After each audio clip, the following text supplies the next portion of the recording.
Hello everyone, let's start soon.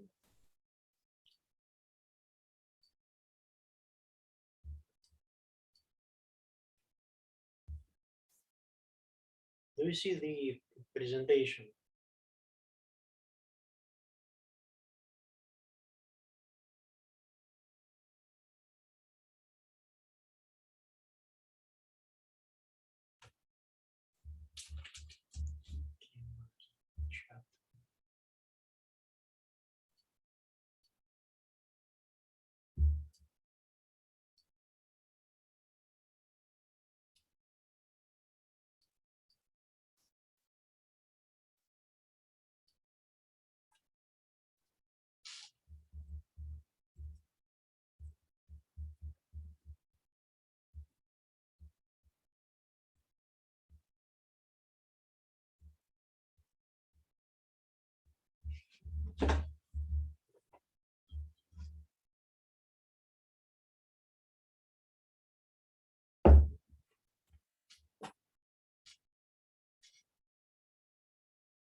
Hi Nazrin.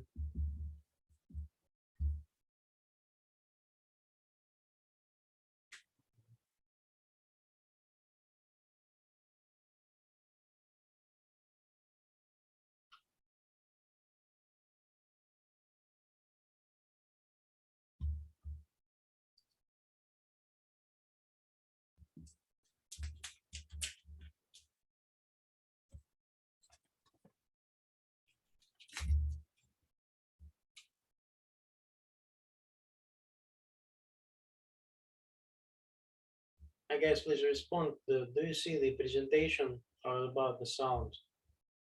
Write in chat or answer.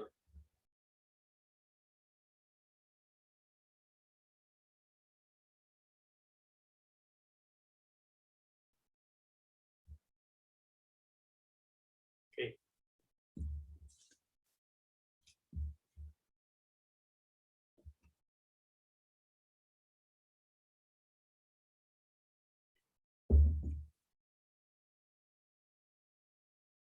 Start in 2 minutes.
All right, let's begin. Today our today our topic is the money supply process. Really, interesting and important topic because economists, policymakers, investors, they are all interested in the money supply because it can affect interest rates, exchange rates, inflation rates, the economy's output of goods and services. And we are going to just in this. Okay. All right.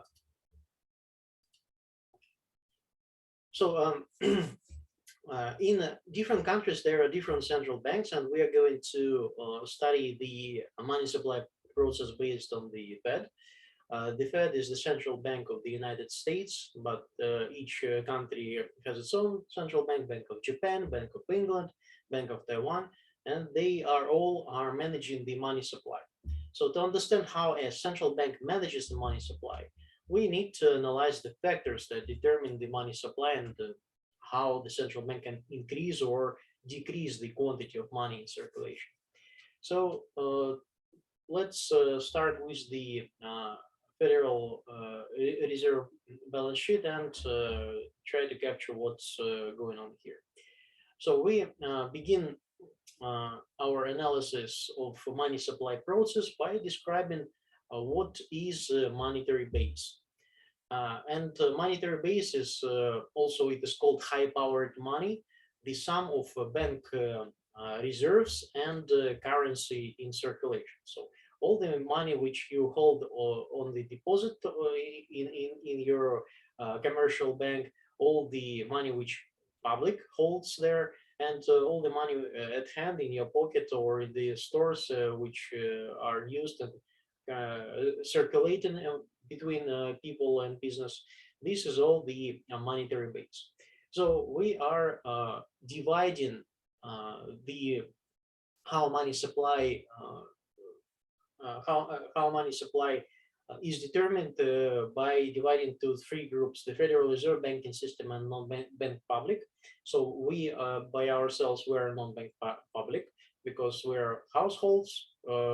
Some of us might have business, or our parents have business. So this is the non-bank public firms and households.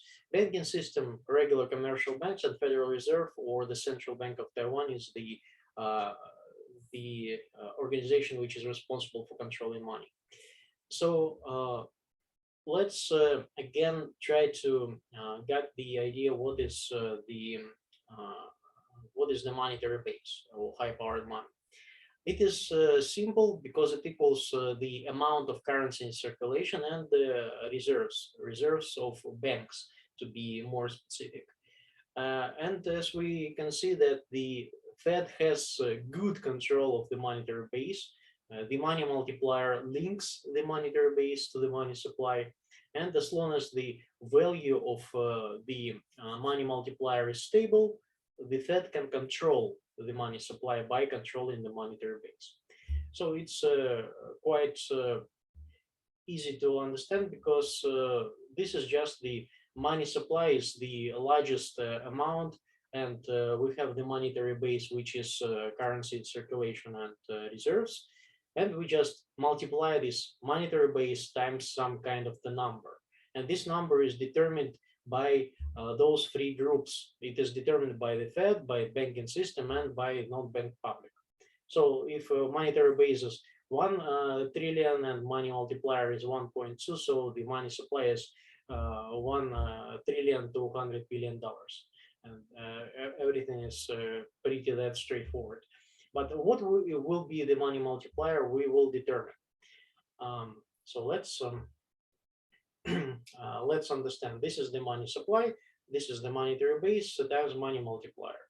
So monetary base is just the single organization is responsible for that, the central bank or the Fed, and no one else can influence this amount of monetary base.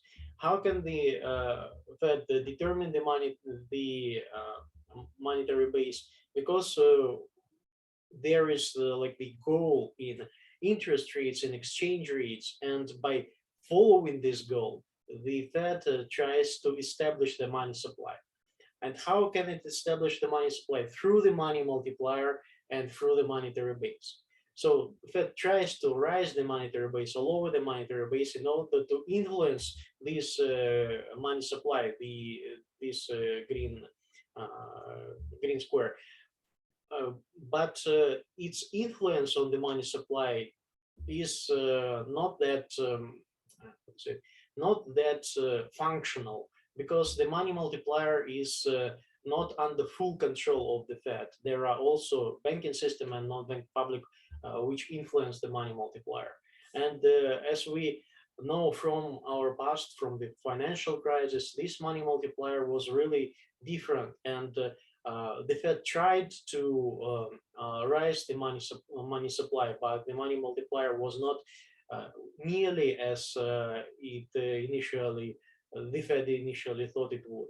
So it is quite not obvious, and of course we have to deal with some kind of time lag between the decision of rising the money supply to achieve the interest rate, and really achieving this interest rate. And between these actions, there might be some corrections of monetary base by selling or buying securities, or using some other ways to change the monetary base.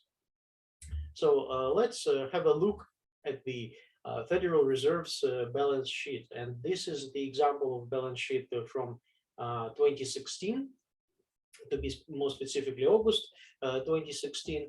And what we can see, this is the post-crisis, post-financial crisis period. The financial crisis, as we remember, um, slowed slowed the economic activity, and there was a kind of slow recovery after that.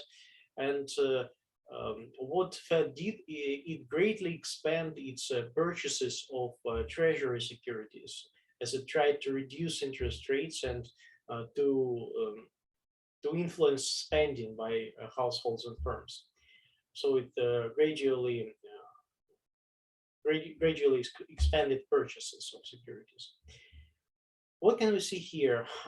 When economists or policymakers or journalists refer to the size of the Fed's balance sheet, or to the size of the uh, Bank of Taiwan's balance sheet, they are typically referring to the value of the Fed's assets. So what assets do we see here? These are U.S. Treasury securities. These are gold. We can see billions, coins, and other assets. But the majority of assets is, so of course, the U.S. Treasury securities, the majority mortgage-backed and other securities, and those two categories form the major major assets of the Fed. So in August 2016, the size of the Fed's balance sheet was about $4.5 trillion dollars, and it was five times as large as it was in December 2007, at the beginning of recession and financial crisis. So you can imagine that it purchased a lot of securities during this period. Also, we can see some liabilities on the right hand side. The liabilities are currency in circulation and reserve balances of banks. These are simply reserves. These are the main liabilities of the Fed.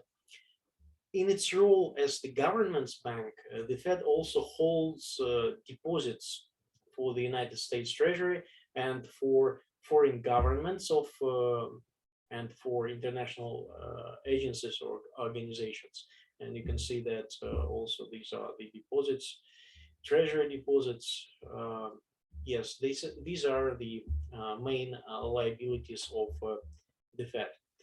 So if you try to sum up, so just if you place all these numbers in Excel and try to sum them up, it won't be uh, as clear, because components may not sum to totals because of rounding. This is okay, and we don't actually care about $1 billion would be outside of due to summation or something like that. It's okay.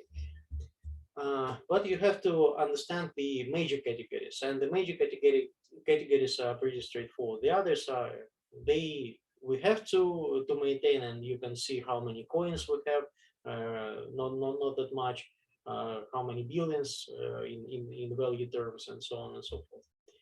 So let's move on and talk about the monetary base once again.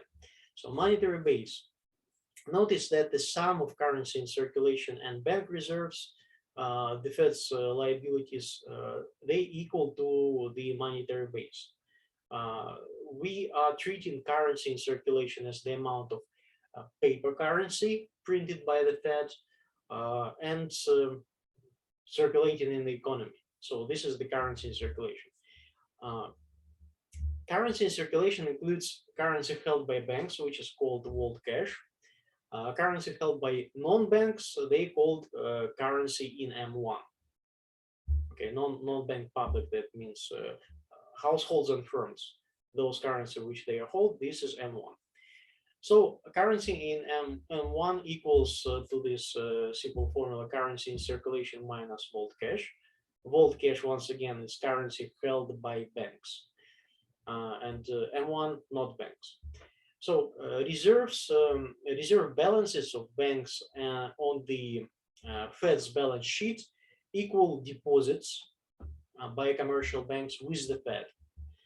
But by law, vault cash is also included in bank reserves. And if we subtract vault cash from currency in circulation and add it to bank deposits with the Fed, we have a more exact definition of the monetary base. And this will be the monetary base which we have seen in our beginning. The monetary base is the currency in circulation plus total reserves of banks. So this is really straightforward. It's a straightforward equation. So total reserves of banks is the sum of vault cash and bank deposits with the Fed. So hereafter, for simplicity, we will refer to the monetary base as being equal to currency plus reserves, and that's it. This is the thing you have to remember. Don't try to remember the components inside. This is not really not necessary. Reserve deposits are assets for banks, but they are, again, if we're talking about accounting, every asset for one side will be liability for the other side. So if bank has some asset, then the Fed has liability, because banks can request that the Fed repay the deposits on demand with Federal Reserve notes. The situation is analogous to the checking account being an asset to you, but the same checking account is a liability to the bank where you have your account. So total reserves are made up of the amounts that the Fed requires banks to hold, and these are the required reserves plus excess reserves. Reserves are required plus excess. The Fed specifies a percentage of checkable deposits that banks must hold as reserves, and it is called the required reserve ratio. So, for example, if the required reserve ratio is 10%, a bank must, so if it receives $100, 10% step aside of its checkable deposits and place it as the reserve deposit within the Fed, or it plays as vault cash. In October 2008, the Fed, for the first time, began paying interest to banks on their reserve accounts. So before that, you as a bank received $100, placed $10 in the Fed, and that's it. You keep your reserves okay. And you cannot use this $10 because you can only $90 in your decision to provide loan or to place to buy some investment papers or something like that.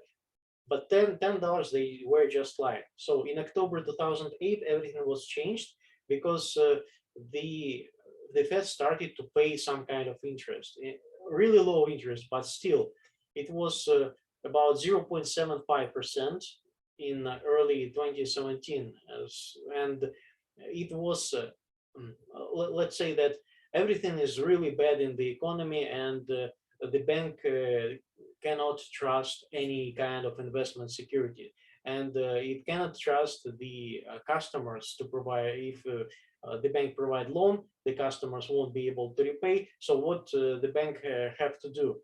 And the bank might decide to place all this money to the Fed, to place it on this account, because this account at least will earn it 0.75%, and this account is risk-free because the Fed will pay 100% of the time. And this is just something which changed the mind of bankers, because previously it was just the you step aside and you cannot do anything with the money. So now you can receive at least something on this money put aside. Okay. All right. Let's check how the Fed changes the monetary base, and from maybe from macroeconomics course, so maybe you have already heard that the Fed has possibilities to increase or decrease the monetary base. How? Because it changes the levels of its assets, and the Fed changes the monetary base by buying or selling treasury securities, or by making discount loans to bank. So this is what is written here. Okay, open market operations. The most direct method the Fed uses to change the monetary base is open market operations. They involve buying or selling securities, generally US Treasury securities. Open market operations are carried out with the Fed's trading desk, located at the Federal Reserve Bank of New York. Fed employees on the trading desk buy and sell securities electronically with primary dealers. In 2016, there were 23 primary dealers, which are commercial banks, investment banks, securities dealers, and these dealers that are not commercial banks keep their accounts with commercial banks. So we can think of open market operations as being carried out between the Fed and the banking system. Yeah, there are 13 participants. Okay. So the Fed, there are two operations: open market purchase and open market sale. So in open market purchase, the Fed buys treasury securities, and by buying treasury securities, it raises the monetary base. Suppose that the Fed buys 1 million worth of treasury bills from some kind of bank. Let's call this bank Wells Fargo. So the Fed buys 1 million worth from this kind of bank. Wells Fargo electronically transfers ownership of the bills to the Fed, and the Fed pays for them by depositing $1 billion in Wells Fargo's reserve account at the Fed. So this is the initial T account of the banking system. So once again, Fed buys $1 million, and these $1 million is within the reserves, and securities, because it bought the securities, went down by $1 million. Open market purchase. So inside different T account, we can use this another different T account to show the changes in the Fed's balance sheet. So this is the Fed's balance sheet, which liabilities rise by $1 million, and bank reserve deposits, these are $1 million. So that's why we raised the reserves. And securities of the Federal Reserves, because we bought the securities from it, so we have $1 million of assets. and we can later on sell these securities. So from banking system, we are managing just assets, but for the Federal Reserve, the asset in the banking system, this reserve in the banking system is the same uh, is the same as the liability in the Federal Reserve. So this is, you have to just grasp the attention for the person and the bank. It is the same kind of deal with the bank and the Federal Reserve. So Federal Reserve is the bank for the bank. All right. So Fed's open market purchase from Wells Fargo increases reserves by 1 million, and therefore the monetary base also increases by 1 million. The key point is that the monetary base increases by the dollar amount of an open market purchase. This is the monetary base, not money supply. We are not talking about money supply yet, but we're talking about the monetary base, the first component over here. We're talking about this blue square. So another operation, similarly, Fed can reduce monetary base through open market sale, and it sells these securities, and these securities drop to the assets of the bank, and the bank pays with the reserves. And that means that the Federal Reserve decreases the reserves from the bank and sells the securities from its assets. So it is a reversed operation. And because the reserves have fallen by 1 million, so the United States monetary base also falls by 1 million. We can conclude that the monetary base decreases by the dollar amount of an open market sale. Once again, sale, dollar, monetary base decreases by this amount in dollars.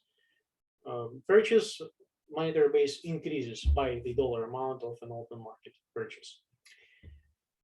So as we can see, a key role the non-bank public plays in the money supply process is deciding how much currency it wishes to hold relative to checkable deposits. However, the public's preference for currency relative to checkable deposits does not affect the monetary base. Okay, so the Fed itself, by itself, and only the Fed can change the monetary base. We, as the public, cannot change the monetary base. We can change the money multiplier, and this is what we start to talk about the money multiplier. So to see how we can affect that, we consider what happens if households and firms decide to withdraw 1 million from checking accounts. So this is the non-bank public, the first T account of the non-bank public, and we can see that we withdrew these checkable deposits and received currency. So we just go to the bank and take out the cash from the bank, from the ATM. This is the currency in circulation. It rises to 1 million. As the banking system withdraws 1 million from its reserves at the Fed to provide the currency to households and firms, the banking system balance sheet changes as follows. So the checkable deposits is the same checkable deposits from here, from the non-bank public. And by providing these checkable deposits, the banking system lowers its reserves by 1 million from the Federal Reserve, okay, from the Federal Reserve. So we can see this route from checkable deposits to the liabilities of the bank, and liabilities of the bank must be in line with the assets of the bank. That means if liabilities decrease, assets will decrease.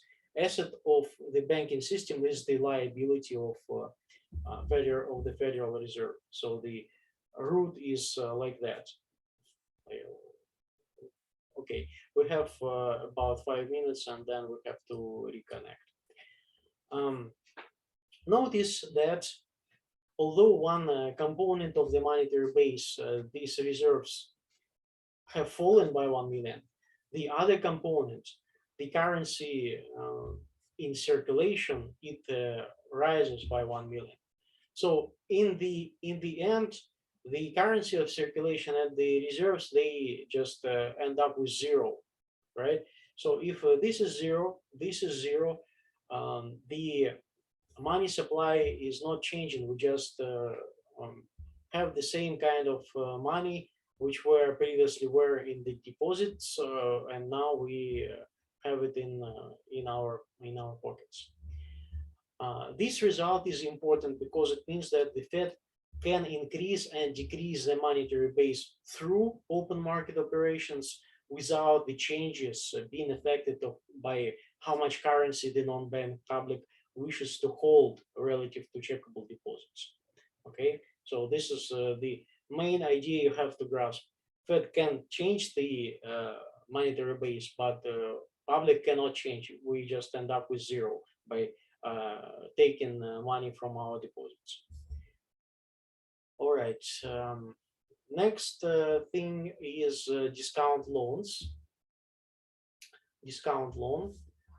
Although Fed typically uses open market operations in managing the monetary base, it can also increase or decrease reserves by making discount loans. Okay, so previously we had only two market operations. This is the purchase of securities and the sale of security. The third option is to provide a discount loan to commercial bank. This also changes bank reserves, and that means it changes the monetary base. So suppose that the Fed increases its discount loans to banks by 1 million. The Fed provides the funds to the banks by increasing their reserve accounts, and for the Fed, assets rise by 1 million from additional discount loans, and liabilities rise by 1 million from the additional bank reserve. So this is the 1 million of discount loans increases plus 1 and plus 1 for the Federal Reserve. And if we provide the loan, then the discount loan is the liability to the bank, but the reserves increases at the same amount of 1 million. Both sides of banking system balance sheet affected. Banks increase assets in the form of reserves and increase liability by 1 million. As a result, the Fed making 1 million of discount loans, bank reserves and monetary base increase by 1 million. The opposite way, if a bank repays this discount loan, bank reserves and monetary base decrease by 1 million. So all transactions are reversed over here. All right, let's reconnect.